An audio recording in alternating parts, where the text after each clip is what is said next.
अस्सलाम वालेकुम। मैं हूं आपका दोस्त और host Aqib Altaf green realtor की तरफ से। अब आज की वीडियो में मैं आपके लिए लेके आया हूं लिबर्टी लैंड की नई अपडेट, लेटेस्ट अपडेट, जिसके बारे में मैंने आपको कल आगाही दी थी कि एक चीज़ की इन्फॉर्मेशन आई है, उसकी ऑथेंटिसिटी मालूम करते हैं। तो अब उसकी मुकम्मल डिटेल के साथ मैं आपकी खिदमत में हाजिर हूँ। एक लफ्ज़ यूज़ हो रहा है कल रात से, स्टे, या एक पेपर यूज़ हो रहा है अखबार का। क्या उसमें कितनी सदाकत है, अब इस वीडियो में उसकी बात करेंगे। बल्कि वीडियो में क्या, भी स्टार्ट करते हैं बात। अब उसकी सदाकत की बात करें तो केस क्या है, सबसे पहले तो ये देखते हैं। अब जितनी मैंने इन्फॉर्मेशन हासिल की उसके मुताबिक जो केस है वो कुछ रिहायशी हैं, आप जैसे मेरे जैसे बायर या इन्वेस्टर। उन्होंने कुछ ज़मीन परचेज़ की थी, किन से? अलहम्द फोर्ट से, जो अखबार की जीनत बना हुआ है। यहाँ जो पिछले एक दिन से अखबार में, वैसे मैंने देखा नहीं, लेकिन एक दिन से जो मार्केट की जीनत बनी हुई है खबर। अब उस खबर के मुताबिक सबसे पहले तो आपको बताते हैं अलहम्द फोर्ट कौन है। बेसिकली अलहम्द फोर्ट वो हैं कि जिनसे लिबर्टी लैंड ने ज़मीन एक्वायर की है, परचेज़ की है। यहाँ पे बेसिकली पहले अलहम्द फोर्ट नाम का एक प्रोजेक्ट था।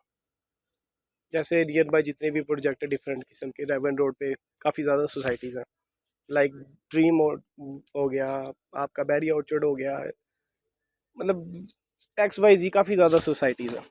अब बात करते हैं अलहम्द के बारे में। अलहम्द ने बेसिकली अपनी जगह एक्वायर की हुई थी, जितनी भी थी 273 या 373 के नाम। उन्होंने लिबर्टी लैंड को एज इट इज़ बेच दी, उनका एनओसी भी क्लियर था, तो उन्होंने विद एनओसी आगे ज़मीन फॉरवर्ड कर दी, बेच दी लिबर्टी लैंड को। अब केस का जो मुद्दा है ना, वो एक्चुअल में ये है कि जो कुछ चंद हमारे क्लाइंट हैं, हमारे क्लाइंट मतलब जो बायर हैं, जो अलहम्द के क्लाइंट थे, इस्लामाबाद के रिहायशी हैं, उन्होंने केस दायर किया है कि जनाब हमारी ज़मीन थी अलहम्द फोर्ड में। अब कितनी ज़मीन थी उसका कोई क्राइटेरिया, मतलब एग्जैक्ट उन्होंने इन्फॉर्मेशन नहीं दी, ना मुझे पता। हम 4 लोगों की, हम 5 लोगों की ज़मीन थी अलहम्द फोर्ड में। तो अलहम्द फोर्ड ने वो कैसे हमारी ज़मीन हमसे पूछे बगैर, या जो हमें ऑलरेडी सेल आउट कर दी थी या जिसकी इंस्टॉलमेंट जा रही थी, ये भी बातें भी क्लियर नहीं है। अलहम्द फोर्ड ने वो कैसे ज़मीन लिबर्टी लैंड को बेच दी, सेल कर दी। अब बेसिकली जो केस है ना, वो 4 पार्टीज़ जो हैं विक्टम, अगर वो विक्टम है तो उनके और अलहम्द के लिए। अब क्योंकि राइट नाउ उसकी जो ओनरशिप है लैंड की, वो लिबर्टी लैंड के साथ है, तो लिबर्टी लैंड भी अटैच है। अब बात करते हैं कि एट द एंड इसका क्या रिज़ल्ट निकलेगा। रिज़ल्ट मीन्स कि आया कि उनकी ज़मीन होगी तो क्या होगा और ज़मीन नहीं होगी तो क्या होगा, क्योंकि हमने तो बात करनी है लिबर्टी लैंड की, लिबर्टी लैंड का फ्यूचर क्या।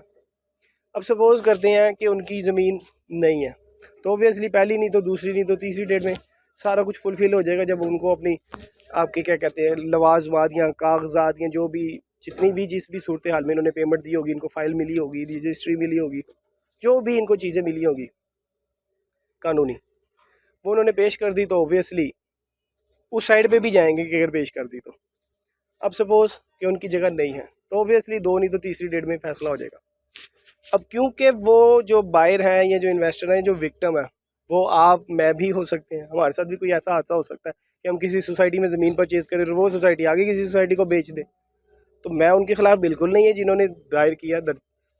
तो बेसिक अब बात आते हैं कि अगर उनकी ज़मीन निकल आई तो दोनों ऑप्शन रखनी है, क्योंकि हमने लिबर्टी लैंड का फ्यूचर देखना, हमारी इन्वेस्टमेंट वहाँ पे लिबर्टी लैंड पे, तो हमने अपना इम्पैक्ट देखना है कि इस केस का क्या इम्पैक्ट पड़ रहा है या इसका क्या इम्पैक्ट होना चाहिए। अगर नहीं है तो दूसरी तीसरी डेट में एग्जैक्टली सारा कुछ क्लियर हो जाएगा पिक्चर। और ओबियसली अगर नहीं होगी तो ये सू फाइल करेंगे कि हमारा नाम बदनाम करने के लिए आपने ये एक्स वाई जी में ऐसा किया, वैसा किया, वैसा किया।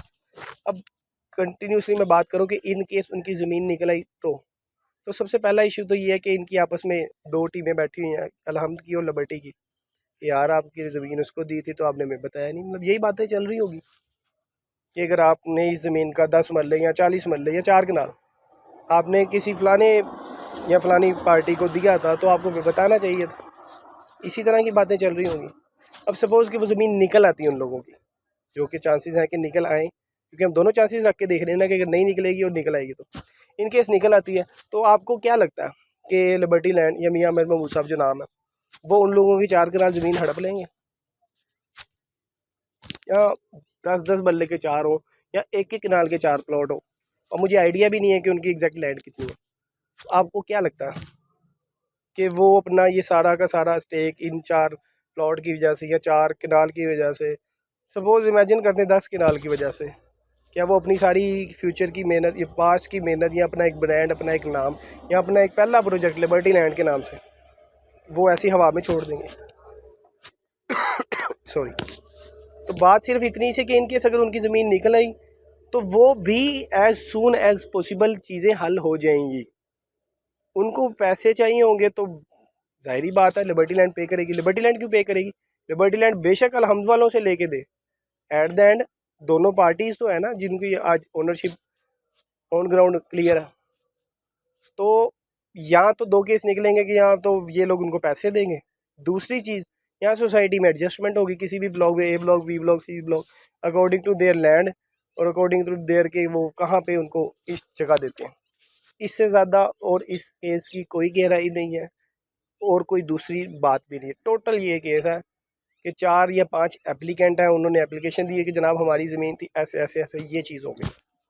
अब आप मुझे ये बताएं कि जो इतनी मार्केट में हवा फैली हुई है कि जनाब स्टे आ गया, स्टे आ गया, स्टे आ गया, अब आप स्टे का पता है ज़्यादा किन लोगों को इश्यूज़ होता है? आप जैसे, मेरे जैसे। क्योंकि यहाँ पे हमारे जो आपके कवानीन है वो इतने सिंपल हैं या इतने आम है कि हर जो बंदा पहुँच रखता है वो यहाँ पे माजरत के साथ कुछ भी करवा सकता है। आपको ज़रूरत होगी उनको, मियाँ आमिर साहब की, मुझे ज़रूरत होगी, आपके लेफ़्ट राइट वालों को ज़रूरत होगी किसी काम के लिए।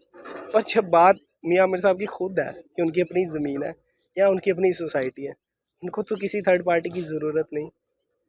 तो जो भी रीज़न होगा वो एट देन इसको सेटल डाउन करके आगे बढ़ेंगे और आगे निकलेंगे। ये टोटल केस की सिचुएशन है अभी तक की। तो मैं आपको 12 कह रहा हूँ कि दूसरे नहीं तो तीसरे सुनवाई में केस ख़त्म हो जाएगा। एट द एंड बात सिर्फ ये आती है कि अभी तक सोसाइटी क्यों चुप है, सोसाइटी ने अपनी चुप्पी क्यों नहीं तोड़ी हुई, वो कब आखिर अपना अगला कदम उठाएंगे और हमें बताएंगे कि हमने क्या करना है। अब कल मेरी एक क्लाइंट से बात हो रही थी, उन्होंने मुझे ये कहा है कि यार बीइंग अथोराइज्ड डीलर, क्योंकि आप अथोराइज हैं, आप लोग खुद मैनेजमेंट से क्यों नहीं बैठते, क्यों नहीं मैनेजमेंट से जाके बात करते? यार आप लोगों को क्या लगता है कि हमने बात नहीं की होगी? अभी पिक्चर क्लियर, मतलब वो उन्होंने कुछ सोचा है और उन्होंने क्या सोचा है वो आज नहीं, कल नहीं, एक हफ़्ते बाद आप सबके सामने है। आप जितने भी इन्वेस्टर हजरात हैं जिन्होंने बाइंग की हुई है वहाँ पे, आपको अच्छे से अंदाज़ा है, आपका दिल भी मुतमईन है कि आपने अच्छी जगह इन्वेस्टमेंट की है, उसका फ्यूचर भी अच्छा है और सिक्योर जगह है। लेकिन बात सिर्फ इतनी है क्योंकि लोग बोल रहे हैं, हवा चल रही है इनके ख़िलाफ़ बातों की, तो आप भी उसमें शामिल हुए हैं। नहीं तो आपको भी पता है, आपका अपना दिल मुतमईन है कि यार नहीं ठीक है, मैंने पैसे लगाए हैं, इंशाल्लाह मुझे इसके इवज़ एक अच्छा प्रॉफिट, एक अच्छा मार्जिन निकलेगा, जो कि मिलेगा, निकलेगा। लेकिन सिर्फ थोड़ा सा वेट। और कितना वेट? 3 चीज़ें हैं। मैनेजमेंट ने आके अनाउंसमेंट करना। अब अनाउंसमेंट क्या क्या कर सकते हैं वो?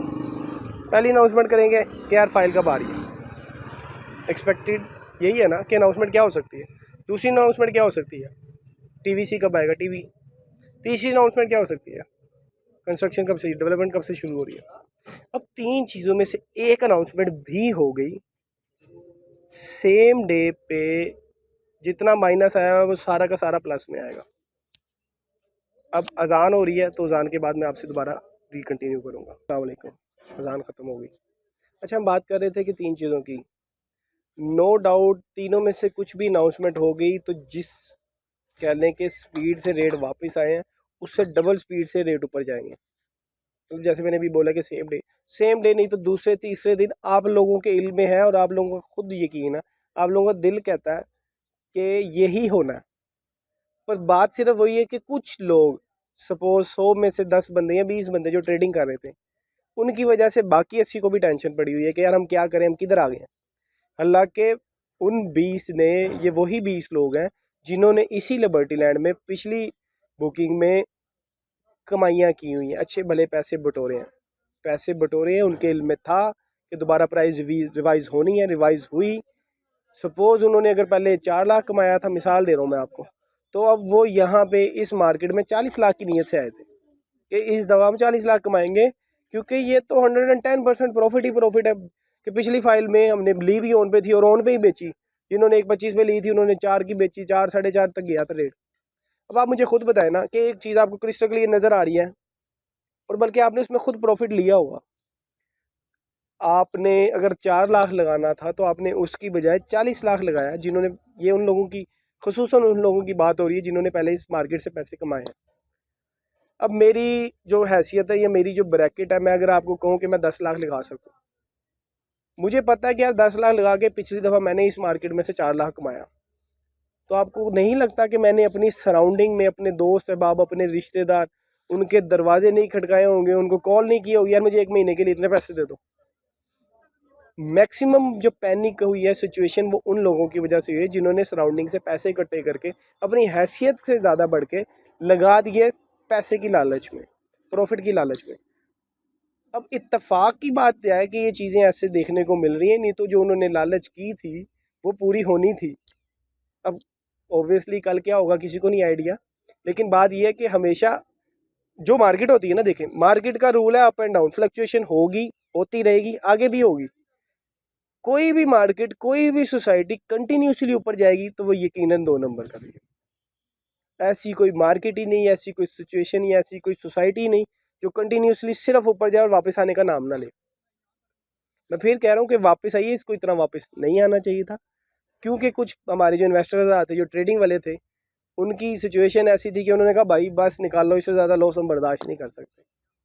जिन्होंने लॉन्ग टर्म के लिए लिया वो तो लेके छोड़ दिया उन्होंने, वो इनफैक्ट अपनी इंस्टॉलमेंट उन्होंने स्टार्ट कर दिया और वो, उनको फिक्र ही नहीं है कि जनाब हमने 3.5 का लिया था, 4 का लिया था, अब क्या रेट चल रहे हैं, क्योंकि उन्होंने 2 साल का माइंड बना के लिया था कि हमने इसको फुलफिल करना है, ये हमारा लॉन्ग टर्म चलेगा, हम इसको लेके चलेंगे। अब उनके माइंड में जिसने जितने का भी सोचा है वो सारी की सारी उनकी उम्मीदें, उनकी सोच पूरी होगी और उनको उतना मार्जिन निकलेगा इसी लिबर्टी लैंड से। तो आप लोगों से सिर्फ ये बात कर रहा हूँ मैं कि पैनिक नहीं होना। ये टोटल जो मैंने आपको स्टार्टिंग में किस्सा सुना दी, ये टोटल स्टे है। अब आप अपनी अकल के मुताबिक, अपनी जजमेंट के मुताबिक देख लें कि कितना सा ये स्टे चल सकता है, पार्टीज़ को मद्देनज़र रखते हुए। अगर वो सच्चा हुआ तो उसको कितनी देर लगेगी, अगर वो उसने कोई जालसाजी की होगी तो कितनी देर लगेगी। दोनों ही सोचे रख के आपने इस पर फैसला लेना है कि मैक्सिमम मतलब कितना ड्यूरेशन हो गया इस केस का। मेरा नहीं ख्याल कि कुछ ज़्यादा होगा, और अगर उनकी ज़मीन है तो ऑब्वियसली इनको पे करना चाहिए, क्योंकि मैं नहीं चाहूँगा कि किसी का भी नुकसान हो, आपका नुकसान हो, मेरा नुकसान हो। वो आम बंदे, हम भी तो हो सकते हैं, आप भी तो हो सकते हैं। तो हम लोग चाहेंगे कि कोई XYZ बंदा आके हमारी जगह पे कोई किसी और को बेच दे। तो ये टोटल किस्सा कहानी है आज की, अभी तक की। अब बात करते हैं कि मार्केट में इसका अपडेट क्या है, कि ओन क्या चल रहा है। ओन एज इट इज़ वही हैं जो मैंने आपको कल अपडेट की थी कि मार्केट लेवल पे है। कुछ लोग, कुछ बायर हजरात और डिस्काउंट के लिए कुछ ऐसे ABC XYZ कंपनी से फाइल्स उठा रहे हैं जिसकी ऑथेंटिसिटी बिल्कुल नहीं है। मैं आपको बारहा कह रहा हूँ कि ऑथराइज डीलर से नहीं, कम से कम, मैं ये नहीं कह रहा मेरे से ही लें या मुझे ही बेचें।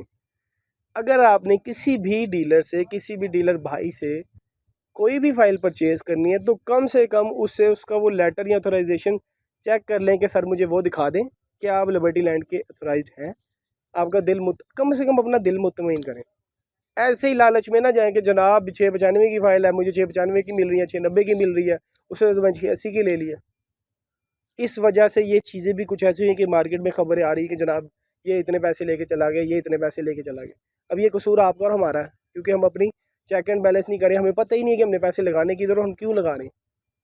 सिर्फ आप लोगों से ये गुजारिश है, जितने भी व्यूअर हजरात हैं, कहीं से भी फाइल लें, कहीं को भी परचेज़ करें, उसकी ऑथेंटिसिटी ज़रूर देखें, क्या वो ऑथराइज्ड है, तो ऑब्वियसली आप पैसे लगाएं, फाइल ले लें। राइट नाउ अभी बाइंग का ही टाइम है। आज हफ्ते बाद, महीने बाद, 1.5 महीने बाद ये चीज़ें यहीं पे रहेंगी। यूट्यूब, सोशल मीडिया, फेसबुक, ये चीज़ें यहीं पे रहेंगी, आप लोग खुद देखेंगे। इनफैक्ट मैं तब इसको रिकमेंडेशन में कोशिश करूँगा लेके आऊँ मैं अपनी इन वीडियोस पे, उस वक्त कह लें कि आप मार्केटिंग के लिए पैसे लगाऊंगा कि ये लोगों को जाए कि मैं क्या कहता था और अब मार्केट क्या है।